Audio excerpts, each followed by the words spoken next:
ಹಿಂದೂ ಹುಲಿ ಅಂತ ಕರೆಸ್ಕೊಳ್ಳೋ ಯತ್ನಾಳ್ ಬಾಯ್ ಬಿಟ್ರೆ ಸಾಕು ಕೋಮು ದ್ವೇಷ ಉಗುಳೋ ಭಾಷಣವನ್ನ ಮಾಡ್ತಾ ಇರ್ತಾರೆ. ಅಪ್ಪನಿಗೆ ಹುಟ್ಟಿದ್ರೆ ರಾಜೀನಾಮೆಯನ್ನ ಕೊಟ್ಟು ನನ್ನ ವಿರುದ್ಧ ಸ್ಪರ್ಧೆ ಮಾಡು ಅಂತ ಸವಾಲನ್ನ ಹಾಕಿದ್ರು. ಶಿವಾನಂದ್ ಪಾಟೀಲ್ ಅವ್ರ ಅಪ್ಪನಿಗೆ ಹುಟ್ಟಿದ್ರೆ ನನ್ನ ವಿರುದ್ಧ ಸ್ಪರ್ಧೆ ಮಾಡ್ಲಿ, ಅವ್ರ ಮನೆ ಹೆಸರು ಪಾಟೀಲ್ ಅಲ್ಲ ಹಚ್ಚಡದ್ ಅಂತ ಹೇಳಿದ್ರು. ನಮಸ್ಕಾರ.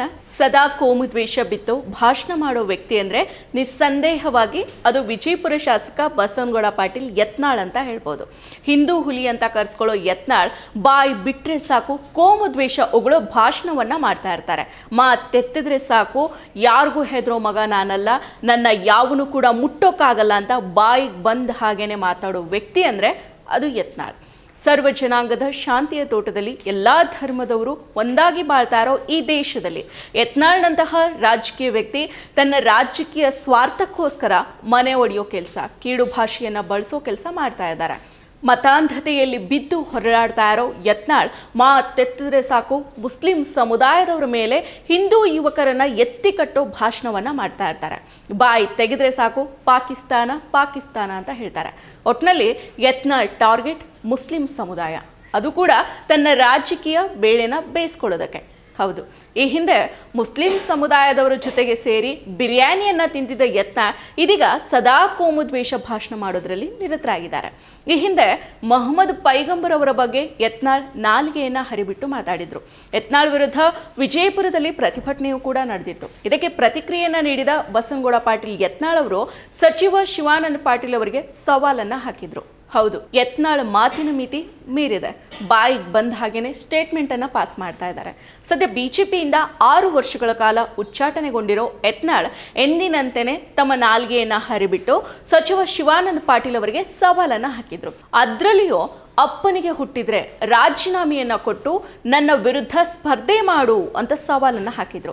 ಇದೀಗ ಯತ್ನಾಳ್ ಹಾಕಿದ ಸವಾಲನ್ನ ಗಂಭೀರವಾಗಿ ಪರಿಗಣಿಸಿದ ಜವಳಿ ಕಬ್ಬು ಅಭಿವೃದ್ಧಿ ಮತ್ತು ಸಕ್ಕರೆ ನಿರ್ದೇಶನಾಲಯದ ಸಚಿವರಾಗಿ ಕಾರ್ಯವನ್ನ ನಿರ್ವಹಣೆ ಮಾಡ್ತಾ ಇರೋ ಬಸವನ ಬಾಗೇವಾಡಿ ಕ್ಷೇತ್ರದ ಕಾಂಗ್ರೆಸ್ ಶಾಸಕ ಶಿವಾನಂದ ಪಾಟೀಲ್ ಅವರು ಶುಕ್ರವಾರ ಸಭಾಧ್ಯಕ್ಷ UT ಖಾದರ್ ಅವರನ್ನ ಭೇಟಿ ಮಾಡಿ ತಮ್ಮ ಶಾಸಕ ಸ್ಥಾನಕ್ಕೆ ರಾಜೀನಾಮೆ ಪತ್ರವನ್ನ ಸಲ್ಲಿಸಿದ್ದಾರೆ. ಆ ರಾಜೀನಾಮೆ ಪತ್ರವನ್ನು ಕೂಡ ಇಲ್ಲಿದೆ, ನೀವು ನೋಡಬಹುದು. ಹಾಗಿದ್ರೆ ಓವರಾಲ್ ಆಗಿ ಏನಿದು ಘಟನೆ? ಯತ್ನಾಳ್ ಯಾವಾಗ ಸವಾಲ್ ಹಾಕಿದ್ರು, ಏನ್ ಮಾತಾಡಿದ್ರು? ಏಪ್ರಿಲ್ 7ರಂದು ಹುಬ್ಬಳ್ಳಿಯ ಬಾಣಿ ಓಣಿಯಲ್ಲಿ ನಡೆದ ರಾಮನವಮಿ ಕಾರ್ಯಕ್ರಮದಲ್ಲಿ ಯತ್ನಾಳ್ ಮಾತನಾಡೋ ಸಂದರ್ಭದಲ್ಲಿ ಇಸ್ಲಾಂ ಧರ್ಮ ಮತ್ತು ಪ್ರವಾದಿ ಮೊಹಮ್ಮದ್ ಪೈಗಂಬರರ ಬಗ್ಗೆ ಪ್ರಚೋದನಕಾರಿ ಹಾಗೂ ಅವಹೇಳನಕಾರಿ ಹೇಳಿಕೆಯನ್ನು ನೀಡಿದರು.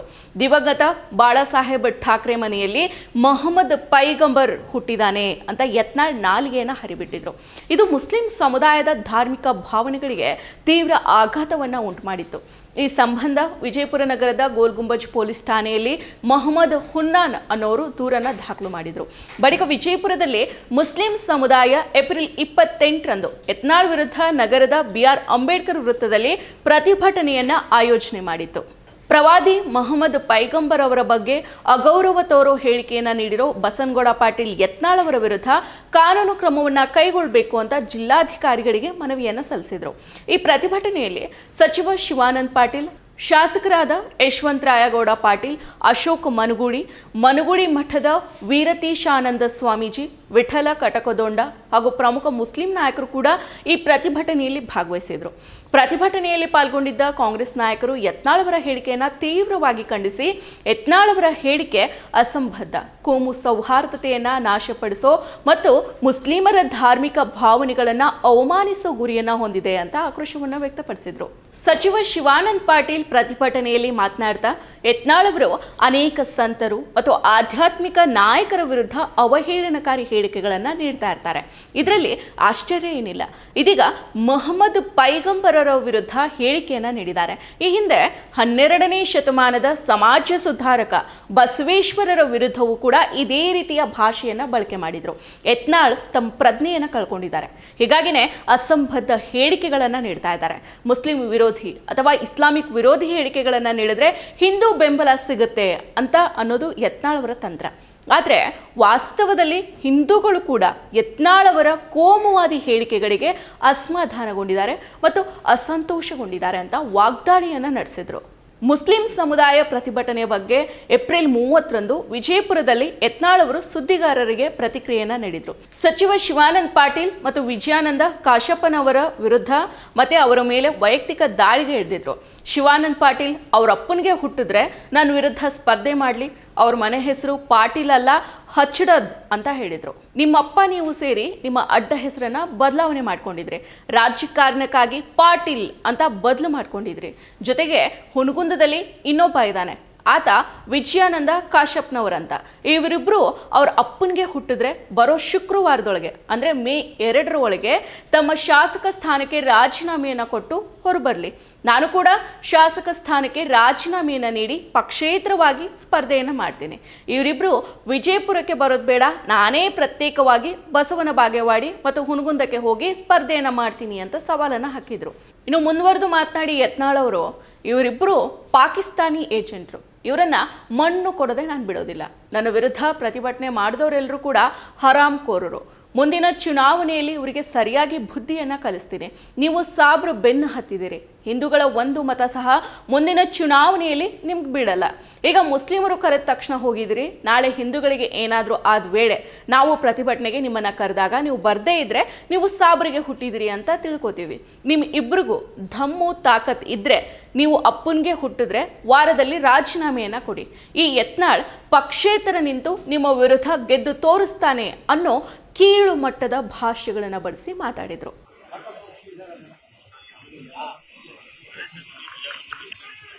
ಅವನಿಗೆ ಅವ್ರ ಅಪ್ಪಗೆ ಹುಟ್ಟಿದ್ದಂದ್ರ ಶಿವಾನಂದ್ ಹಚ್ಚಡದ್, ಅವನ ಅಡ್ಡ ಹೆಸರು ಪಾಟೀಲ್ ಅಲ್ಲ. ಇದನ್ನ ಮಾಧ್ಯಮದವ್ರು ಹೇಳ್ರಿ, ಹಚ್ಚಡದ್. ನೀನು ನಿಮ್ಮ ಅಪ್ಪ ನೀವು ಕೂಡಿ ನಿಮ್ಮ ಅಡ್ಡ ಹೆಸರೇ ಚೇಂಜ್ ಮಾಡ್ಕೊಂಡು ಎದಕ್ಕೆ ರಾಜಕೀಯ ಸಲುವಾಗಿ ಪಾಟೀಲ್ ಹತ್ತಿದ್ರೆ ಏನೋ ಗೌರವ ಬರ್ತದಂತ ಇಟ್ಕೊಂಡವ್ರು. ಹಚ್ಚಡದ ಏನ್ ಕಂಪನಿ.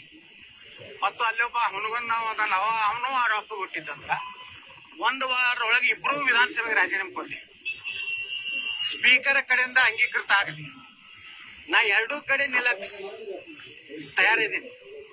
ನಿಮ್ಮ ಅಪ್ಪಗೆ ಹುಟ್ಟಿದ್ರ ಮುಂದಿನ ಶುಕ್ರವಾರ ಒಳಗಾಗಿ ನೀವು ಇಬ್ರು ಹೋಗಿ ಸ್ಪೀಕರ್ ಕೊಟ್ಟು ರಾಜೀನಾಮೆ ಕೊಟ್ಟು 2 ಸ್ಥಾನಗಳನ್ನ ತೆರವು ಮಾಡ್ರಿ. ದಮ್ಮಿದ್ರ ನೀವು ಪಕ್ಷೇತರ ಬರ್ರಿ, ನಾನು ಬರ್ತೀನಿ, ಬಾಗೇವಾಡಿಗೆ ಬರ್ತೀನಿ. ನೀವ್ಯಾಕೆ ಇಲ್ಲಿ ಬಿಜಾಪುರ್ ಬರ್ತೀರಿ? ನಿಮ್ನ ಅಲ್ಲೇ ಮಾಡಿಕೊಟ್ಟು ಬರ್ತೀನಿ, ಪಾಕಿಸ್ತಾನದಾಗ ಹೋಗಿ ಮಾಡಿಕೊಟ್ಟು ಬರ್ತೀನಿ. ನೀವೆಲ್ಲ ಪಾಕಿಸ್ತಾನ ಏಜೆಂಟ್ರು. ನಿನ್ನೆ ನನ್ನ ವಿರುದ್ಧ ಏನು ಹೋರಾಟ ಮಾಡಿದ್ರಿ? ಒಬ್ಬರೇ ಅಲ್ಲಿರುವಂತ ತಾಯ್ಕಂಡು ಸೊಳ್ಳೆ ಮಗ ಭಾರತ್ ಮಾತಾಕಿ ಜೈ ಅಂದ, ಪಾಕಿಸ್ತಾನ ಮುರ್ದಾಬಾದ್ ಅಂದ. ಅಲ್ಲೆಲ್ಲಾ ಕೂಡಿದವ್ರು ಹಲಾಲ್ ಕೋರ್ರು, ಹರಾಮ್ ಕೋರ್. ಅವ್ ಇಂಡಿ ಶಾಸಕ ಒಂದ್ 400-500 ಟೆಂಪೋ ಇದು ತಂದಾನ ಸಾಬ್ರನ್ನ ಬಿಜಾಪುರಕ್ಕೆ. ಇವ್ರಿಗೆಲ್ಲರಿಗೂ ಮುಂದಿನ ಚುನಾವಣೆಯಲ್ಲಿ ಸರಿಯಾಗಿ ಬುದ್ಧಿ ನಾವು ಕಲಿಸ್ತೀವಿ. ನೋಡಿದಾರೆ ಹಿಂದೂಗಳು 1 ಓಟನು ನಿನ್ನೆ ಏನ್ ಸ್ಟೇಜ್ ಮ್ಯಾಗ ಕೂತಾರಲ್ಲ ಅವ್ರಿಗೆ ಬೀಳಾರ್ದಂಗ ಹಿಂದೂಗಳು ನಾವು ತಯಾರಾಗಿ. ನೀವು ಸಾಬ್ರ ಬ್ಯಾನ್ ಹತ್ತಿರಲ್ಲ, ಸಾಬ್ರ ಬ್ಯಾನ್ ಹತ್ತಿ ಮಂದಿನ ಅವ್ರು ಬ್ಲಾಕ್ ಮೇಲ್ ಮಾಡಿದ್ರೆ ನಿಮ್ಗೆ ಸಾಬ್ರು. ನೀವು ಬರ್ಲಿಲ್ಲ ಅಂದ್ರೆ ಮುಂದಿನ ಸಲ ನಿಮ್ಗೆ ನೋಡ್ತಿತ್ತು. ನಾಳೆ ನಮ್ಮ ಹಿಂದೂ ಸನಾತನ ಧರ್ಮದ ಒಬ್ಬ ವ್ಯಕ್ತಿಗೆ ಈ ಜಿಲ್ಲೆಯಲ್ಲಿ ಏನಾದ್ರೂ ಆದ್ರೆ ನಾವು ಕೊಡಂತ ಕರೆಗೆ ನೀವು ಬರಲಿಲ್ಲ ಅಂದ್ರೆ ನೀವು ನೇರವಾಗಿ ಸಾಬ್ರಿಗೆ ಹುಟ್ಟಿರುತ್ತೆ ನಾವು ತಿಳ್ಕೊತೀವಿ. ನಿಮ್ಮಿಬ್ಬರಿಗೆ ದಮ್ಮ ತಾಕತ್ತು ನಿಮ್ಮ ಅಪ್ಪ ಹುಟ್ಟಿದ್ರ 1 ವಾರ ರಾಜೀನಾಮೆ ಕೊಡಿ. ಈ ಯತ್ನಾಳ್ ಪಕ್ಷೇತರ ನಿಂತು ಭಗವಾ ಜೆಂಡಾ ತಗೊಂಡು ಆಚೆ ಬರ್ತೀವಿ. ಬಿಜೆಪಿಯ ಉಚ್ಚಾಟಿತ ನಾಯಕ ಶಾಸಕ ಬಸನಗೌಡ ಪಾಟೀಲ್ ಯತ್ನಾಳ್ ನೀಡಿರೋ ಸವಾಲನ್ನು ಸ್ವೀಕರಿಸಿರೋ ಕೃಷಿ ಮಾರುಕಟ್ಟೆ ಸಚಿವ ಶಿವಾನಂದ ಪಾಟೀಲ್ ಅವರು ತಮ್ಮ ಶಾಸಕ ಸ್ಥಾನಕ್ಕೆ ರಾಜೀನಾಮೆಯನ್ನು ಸಲ್ಲಿಸಿ ಯತ್ನಾಳ್ಗೆ ಪಂಥಾಹ್ವಾನವನ್ನು ನೀಡಿದ್ದಾರೆ. ಬಾಯಿ ಹರುಕ ಯತ್ನಾಳ್ ಅವರ ಅಪ್ಪನಿಗೆ ಹುಟ್ಟಿದ್ರೆ ಅನ್ನೋ ಸವಾಲನ್ನು ಸ್ವೀಕಾರ ಮಾಡಿ ವೀಳ್ಯವನ್ನು ಕೊಟ್ಟಿದ್ದಾರೆ. ಯತ್ನಾಳ್ ಈಗ ಯಾರಿಗೆ ಹುಟ್ಟಿದ್ದಾರೆ ಅಂತ ಸಾಬೀತು ಮಾಡಬೇಕಾದ ಅನಿವಾರ್ಯತೆಯನ್ನ ಅವರೇ ತಂದ್ಕೊಂಡಿದ್ದಾರೆ. ಸ್ಪೀಕರ್ ಅವರಿಗೆ ರಾಜೀನಾಮೆಯನ್ನು ಸಲ್ಲಿಸಿದ ಬಳಿಕ ಮಾಧ್ಯಮಗಳ ಜೊತೆ ಮಾತನಾಡಿದ ಶಿವಾನಂದ ಪಾಟೀಲ್, ವೈಯಕ್ತಿಕ ಕಾರಣಕ್ಕೆ ರಾಜೀನಾಮೆಯನ್ನು ನೀಡಿದ್ದೀನಿ. ಯತ್ನಾಳ್ ಪ್ರತಿ ಸಲವೂ ಕೂಡ ನನಗೆ ಅಪ್ಪನಿಗೆ ಹುಟ್ಟಿದ್ರೆ ಅಂತ ಮಾತಾಡ್ತಾ ಇದ್ದಾರೆ. ಇದಕ್ಕೆ ತಾರ್ಕಿಕ ಅಂತ್ಯವನ್ನು ಹಾಡಬೇಕು. ಒಂದು, ನಾನು ರಾಜಕಾರಣದಲ್ಲಿ ಇರಬೇಕು, ಇಲ್ಲ ಅವರು ರಾಜಕಾರಣದಲ್ಲಿ ಇರಬೇಕು. ನನ್ನ ಈ ನಿರ್ಧಾರಕ್ಕೂ ಪಕ್ಷಕ್ಕೂ ಕೂಡ ಸಂಬಂಧ ಇಲ್ಲ. ಇದು ವೈಯಕ್ತಿಕ ತೀರ್ಮಾನ. ಯತ್ನಾಳ್ ರಾಜೀನಾಮೆ ನೀಡಿ ನನ್ನ ವಿರುದ್ಧ ಚುನಾವಣೆಯನ್ನು ಎದುರಿಸಲಿ. ವಿಜಯಪುರಕ್ಕೂ ಕೂಡ ಸಿದ್ಧನಿದ್ದೇನೆ, ಬಸವನ ಬಾಗೇವಾಡಿಗೂ ಕೂಡ ನಾನು ಸಿದ್ಧನಿದ್ದೇನೆ. ಯತ್ನಾಳ್ ಸವಾಲನ್ನು ಸ್ವೀಕರಿಸಿ ಸಭಾಧ್ಯಕ್ಷರಿಗೆ ರಾಜೀನಾಮೆ ಪತ್ರವನ್ನು ಸಲ್ಲಿಸಿದ್ದೀನಿ. ಯತ್ನಾಳ್ ರಾಜೀನಾಮೆ ಪತ್ರ ಸಲ್ಲಿಸಿದ್ರೆ ಅವರಿಗಿಂತಲೂ 1 ತಾಸು ಮೊದಲೇ ನನ್ನ ರಾಜೀನಾಮೆ ಅಂಗೀಕರಿಸುವಂತೆ ಕೋರಿದ್ದೇನೆ ಅಂತ ತಿಳಿಸಿದ್ದಾರೆ. ದಿವಸದಿಂದೇನಿಲ್ಲ, ಇತ್ತೀಚೆಗೆ ಯತ್ನಾಳ್ ಅವರು ಮೊಹಮ್ಮದ್ ಪೈಗಂಬರ್ ಬಗ್ಗೆ ಹುಬ್ಳಿಯಲ್ಲಿ ಏನೋ ಮಾತನಾಡಿದ್ರು. ಆ ಹಿನ್ನೆಲೆಯಲ್ಲಿ ಬಹಳಷ್ಟು ಜನ ಅದನ್ನ ನಿಂದನೆ ಮಾಡಿದ್ರು, ಖಂಡನೆ ಮಾಡಿದ್ರು. ಆ ಸಂದರ್ಭ ಮುಗಿದೋಗಿತ್ತು. ಆದರೆ ಅನೇಕ ದಿವಸದಿಂದ ಬಿಜಾಪುರದಲ್ಲಿ ಮುಸ್ಲಿಂ ಬಾಂಧವರು ಬಹುತೇಕ ಎಲ್ಲ ನಾಯಕರನ್ನ, ಅದು ಕೇವಲ ಕಾಂಗ್ರೆಸ್ಸು ಬಿಜೆಪಿ ದಳ ಅಲ್ಲ, ಯತ್ನಾಳ್ ಅವರು ಮಾತನಾಡಿರ್ತಕ್ಕಂಥದ್ದು ಇಲ್ಲಿವರೆಗೆ ನಾವು ಬಹಳಷ್ಟು ಸಹಿಸಿದ್ದೀವಿ. ಅವರು ಮುಸ್ಲಿಂ ಜನಾಂಗದ ಬಗ್ಗೆ ಮಾತನಾಡಿದ್ರು, ಬುರ್ಕಾ ಬಗ್ಗೆ ಮಾತನಾಡಿದ್ರು, ಹಲಾಲ್ ಬಗ್ಗೆ ಮಾತಾಡಿದ್ರು, ಎಲ್ಲ ನಾವು ಸಹಿಸ್ತೀವಿ. ಆದ್ರೆ ಇವತ್ತು ನಮ್ಮ ಪರಮೋಚ್ಚದ ಧರ್ಮಗುರುಗಳಾಗಿರ್ತಕ್ಕಂಥ ಮೊಹಮ್ಮದ್ ಪೈಗಂಬರ್ ಬಗ್ಗೆ ಅವ್ರು ಮಾತನಾಡಿದ್ದು ನಾವು ಖಂಡಿಸ್ತಾ ಇದ್ದೀವಿ. ದಯಮಾಡಿ ನೀವೆಲ್ಲ ಹಿಂದೂಗಳಿರ್ಬೋದು, ಬೇರೆ ಜಾತಿಯವರು ಇರ್ಬೋದು, ಅದನ್ನ ನಾವು ಬಿಜಾಪುರದಲ್ಲಿ ಎಲ್ಲ ಜಿಲ್ಲೆ ಮುಸ್ಲಿಮರು ಅದು ಖಂಡನೆ ಮಾಡತಕ್ಕಂಥ ಒಂದು ಕಾರ್ಯಕ್ರಮ ಹಾಕೊಂಡಿದ್ದೀವಿ.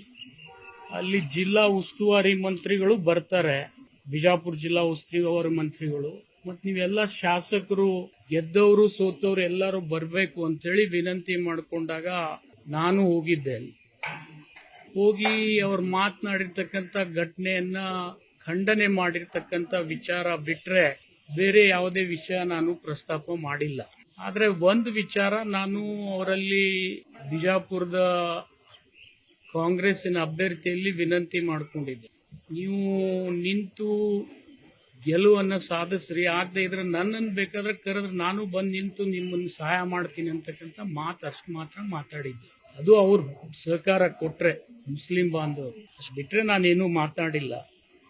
ಆದ್ರೆ ಅದು ಮುಗಿದು ದಿನಾಂಕ 30ರಂದು ಬಸವ ಜಯಂತಿಯಲ್ಲಿ ಬಿಜಾಪುರದಲ್ಲಿ ಯತ್ನಾಳ್ ಅವರು ಏನೇನ್ ಮಾತನಾಡಿದ್ರು ಆ ವಿಡಿಯೋ ನಿಮ್ಮ ಎದುರಿಗೆ ನಾನು ಪ್ರದರ್ಶನ ಮಾಡಿದ್ದೀನಿ. ಮಾಡಿದಲ್ಲಿ ನನಗೆ ಒಂದು ನೋವೇನಾಗಿದೆಪ್ಪ ಅಂತಂದ್ರೆ, ಇವತ್ತು ವೈಯಕ್ತಿಕ ನನ್ನ ಕುಟುಂಬದ ಬಗ್ಗೆ ಅಥವಾ ನನ್ನ ಬಗ್ಗೆ ಮಾತನಾಡಿದ್ರೆ ನನಗೇನು ಅನ್ನಿಸ್ತಿರ್ಲಿಲ್ಲ. ಒಂದು ಘಟನೆಯನ್ನ ಅವ್ರು ಮೆಲುಕು ಹಾಕಿದ್ದಾರೆ. ಏನಪ್ಪಾ ಅಂದ್ರೆ, ನಮ್ಮ ಪೂರ್ವಜರು ಮೊದಲು ಬೇರೆ ಅಡ್ಡೆಸರನ್ನ ಇಟ್ಕೊಂಡಿರ್ಬೋದು, ಅದೇನು 14ನೇ ಶತಮಾನದಿಂದ ಬೇರೆ ಬೇರೆ ಊರಿನ ಹೆಸರಿರುತ್ತೆ. ಯಾರ ಮಹೇಶ್ ತೆಂಗಿನಕಾಯಿ ಅಂತಿದೆ, ಲಿಂಬಿಕಾಯಿ ಅಂತಿದೆ, ಇಂಥವೆಲ್ಲ ಹೆಸರು ಯಾರ್ಯಾರೋ ಏನೇನೋ ಅವರು ಆ ಸಂದರ್ಭದಲ್ಲಿ ಯಾವುದು ಔಚಿತ್ಯ ಇರ್ತದೆ ಅದನ್ನ ಇಟ್ಕೊಂಡಿದ್ದಾರೆ. ನಮ್ಮ ತಂದೆಯವರು ಕೂಡ ಪಾಟೀಲ್ರಾಗಿದ್ದು ಘಟನೆ ಎಂದಾಗಿದ್ದಾರೆ ನನಗೆ ಗೊತ್ತಿಲ್ಲ. ನಾನು ಹುಟ್ಟಿದಾಗ ಮಾತ್ರ ನಮ್ಮ ತಂದೆಯವರು ಪಾಟೀಲ್ ಅಂತ ಇದ್ರು, ಹಚ್ಚಡೋದಂತೇನು ಇರಲಿಲ್ಲ. ಆದರೆ ಸಚಿವ ಶಿವಾನಂದ ಪಾಟೀಲ್ ಅವರಿಗೆ ಯತ್ನಾಳ್ ಆಡಿರೋ ಮಾತುಗಳು ಅವರ ಮನಸ್ಸಿಗೆ ಘಾಸಿಯನ್ನ ಮಾಡಿರ್ಬೋದು. ಯತ್ನಾಳ್ ರಾಜಕೀಯ ಆಟವಲ್ಲ, ಶಿವಾನಂದ ಪಾಟೀಲ್ ಅವರು ಇದನ್ನ ಮನಸ್ಸಿಗೆ ಹಚ್ಕೊಳ್ಳದೇನೆ ಕಾನೂನು ಕ್ರಮಕ್ಕೆ ಮುಂದಾಗಬೇಕಾಗಿತ್ತು. ಆದರೆ ಶಿವಾನಂದ ಪಾಟೀಲ್ ಅವರು ರಾಜೀನಾಮೆಯನ್ನ ನೀಡೋ ಅವಶ್ಯಕತೆ ಇರಲಿಲ್ಲ. ನಾವು ಯಾರು ಅಂತ ಇನ್ನೊಬ್ಬರಿಗೆ ನಮ್ಮನ್ನ ನಾವು ಪ್ರೂವ್ ಮಾಡ್ಕೋ ಅವಶ್ಯಕತೆ ಇಲ್ಲ. ಇನ್ನೊಬ್ರು ಮಾತಾಡೋದಕ್ಕೆ ಎಲ್ಲಾನು ನಾವು ತಲೆ ಕೆಡಿಸ್ಕೊಂಡ್ರೆ ಇವತ್ತು ಹೀಗೆ ಹೇಳ್ತಾರೆ, ನಾಳೆ ಇನ್ನೊಂದು ಹೇಳ್ತಾರೆ. ಯತ್ನಾಳ್ ಹೇಳಿದ್ದಕ್ಕೆಲ್ಲ ಕುಣಿತಾ ಹೋದ್ರೆ ಹೇಗೆ? ನಾವು ಏನು ಅಂತ ತೋರಿಸ್ಕೊಳ್ಳೋ ಅವಶ್ಯಕತೆ ಇಲ್ಲ. ಯತ್ನಾಳ್ ಮಾತುಗಳಿಗೆ ಕಾನೂನು ಮೂಲಕನೇ ಪಾಠವನ್ನು ಕಲಿಸಬೇಕು. ಜೊತೆಗೆ ಸಚಿವರಾಗಿರೋ ಶಿವಾನಂದ ಪಾಟೀಲ್ ಅವರು ಕೂಡ ಅವರನ್ನ ಗೆಲ್ಲಿಸಿದ ಮತದಾರರ ನಿರ್ಧಾರವನ್ನ ಕಡೆಗಣಿಸಿ ಯತ್ನಾಳ್ ಮಾತಿಗೆ ಓಗೊಟ್ಟಿರೋದು ನಿಜಕ್ಕೂ ಇದು ಒಳ್ಳೆಯ ಬೆಳವಣಿಗೆ ಅಲ್ಲ. ಚುನಾವಣೆಗಳಂದ್ರೆ ಏನು ಮಕ್ಕಳ ಆಟ ಅಲ್ಲ. ಮನಸ್ಸಿಗೆ ಬಂದಾಗ ರಾಜೀನಾಮೆ ಕೊಡೋದು, ಇನ್ನೊಬ್ರು ಸವಾಲು ಹಾಕಿದ್ರು ಅಂತ ಮತದಾರರ ತೀರ್ಮಾನವನ್ನೇ ಧಿಕ್ಕರಿಸೋದು ನಿಜಕ್ಕೂ ಈ ಬೆಳವಣಿಗೆ ಮತದಾರರ ನಿರ್ಧಾರಕ್ಕೆ ಬೆಲೆ ಕೊಡೋದಂತೂ ಅಲ್ವೇ ಅಲ್ಲ. ಇವರಿಬ್ಬರೂ ಸಹ ರಾಜೀನಾಮೆ ಬಗ್ಗೆ ಮಾತಾಡಿರೋದು ಮತದಾರರ ನಿರ್ಧಾರವನ್ನ ತಮ್ಮ ಕಾಲಕಸ ಅಂತ ತಿಳಿದಂತಿದೆ. ತಮ್ಮ ವೈಯಕ್ತಿಕ ದ್ವೇಷಕ್ಕೆ ಮತದಾರರ ಸಾಂವಿಧಾನಿಕ ನಿರ್ಧಾರವನ್ನ ಹೀಗೆ ಒಂದೇ ಕ್ಷಣದಲ್ಲಿ ಅಲ್ಲುಗಳೆದು ಚುನಾವಣೆಗೆ ಹೋಗೋದಾದ್ರೆ ಚುನಾವಣೆಗೆ ದುಡ್ಡು ಇವರ ಅಪ್ಪನ ಮನೆಯಿಂದ ಬರುತ್ತಾ ಅನ್ನೋ ಪ್ರಶ್ನೆಗೂ ಕೂಡ ಇವರು ಉತ್ತರವನ್ನ ಕೊಡಬೇಕು. ಅಭಿವೃದ್ಧಿ ವಿಷಯದಲ್ಲಿ ರಾಜಕಾರಣ ಮಾಡೋದನ್ನ ಬಿಟ್ಟು ಚಿಲ್ಲರೆ ವಿಷಯದಲ್ಲಿ ರಾಜಕಾರಣ ಮಾಡೋದಾದ್ರೆ ಇವರಿಬ್ಬರು ಕೂಡ ಸುಮ್ಮನೆ ರಾಜೀನಾಮೆ ಕೊಟ್ಟು ಮನೆಯಲ್ಲಿ ಕೂತ್ಕೊಳ್ಳೋದೆ ನಿಜಕ್ಕೂ ವಾಸಿ. ಮತ್ತಷ್ಟು ವಿಶೇಷ ವಿಡಿಯೋಗಳನ್ನು ನೋಡಲು ಮತ್ತು ಹೊಸ ವಿಡಿಯೋಗಳ ಬಗ್ಗೆ ತಿಳಿಯಲು ಈ ದಿನ .com ಯೂಟ್ಯೂಬ್ ಚಾನೆಲ್ ಸಬ್ಸ್ಕ್ರೈಬ್ ಮಾಡಿ ಮತ್ತು ಬೆಲ್ ಐಕಾನ್ ಕ್ಲಿಕ್ ಮಾಡಿ.